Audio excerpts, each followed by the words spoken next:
Hi mga features, sobrang init ng panahon ngayon kaya binibigyan ko ng tubig itong mga alaga kong ibon at naalala ko na hindi ko pa pala na ipapakita sa inyo itong dalawang ibon ko na may special needs. Kaya yan ang pag-usapan natin muna.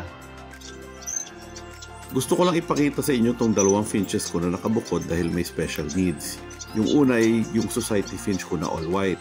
Isa ito sa mga anak ng mga society finches ko dati at may mga interesado nga bumili sa kanya noon dahil pure white siya na hinahanap ng ibang mga mag-iipon.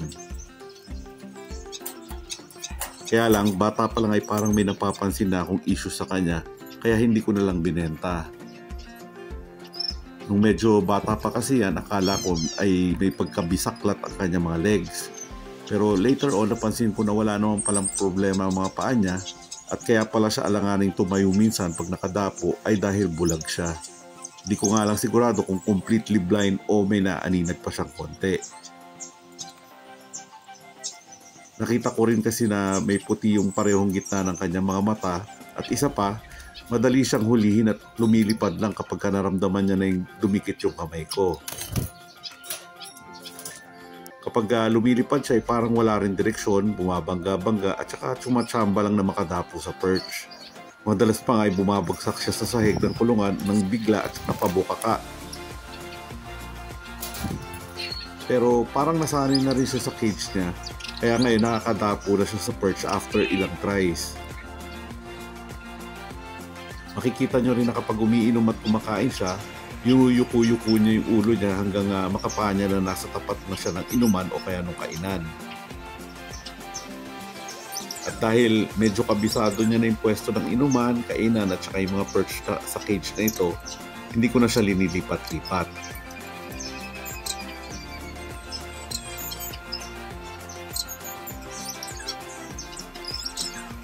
Ito naman kasama niya ay isang owl hen na matagal ko ng alaga.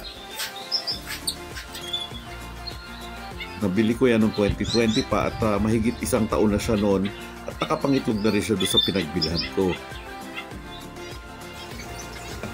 Yan din ang unang-una kong alagang pair ng owl finches kaya lang namatay na yung kapares niya 2 years ago.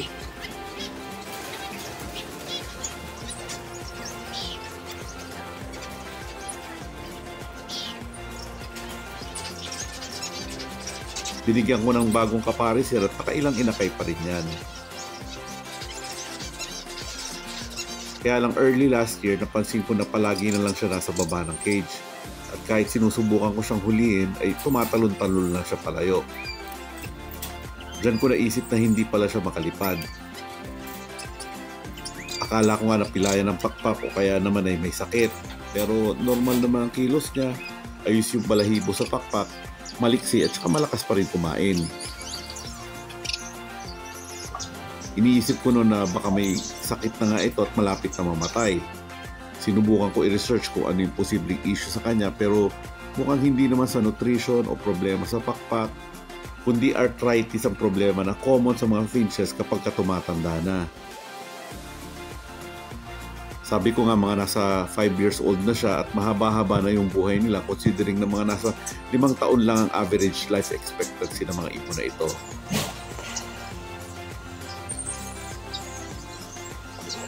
Surprisingly at thankfully buhay pa rin naman siya hanggang ngayon.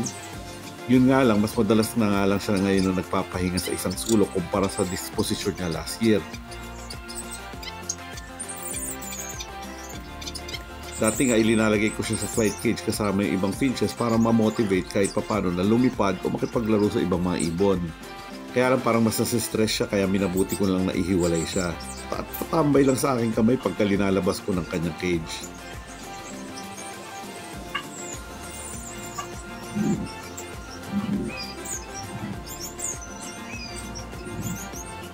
Sa ngayon, inaalagaan ko pa rin naman sila ng maayos kagaya ng ibang ibon ko pero mas binabantayan ko lang itong dalawang to kung nakakain at saka nakakainom ng maayos.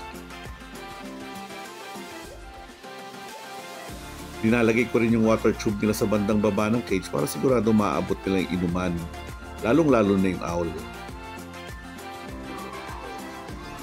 Yan na lang muna ngayon at medyo busy pa ako ngayong Holy Week. At huwag niyo lang kalimutan guys na painumin at saka bigyan ng liguan yung mga ibon nyo para naman hindi sila sobrang mainito sa mga panahon na to. Baka kasi mamaya mag-heat stroke sila, kaya ingat-ingat na lang. Hanggang sa susunod, bye!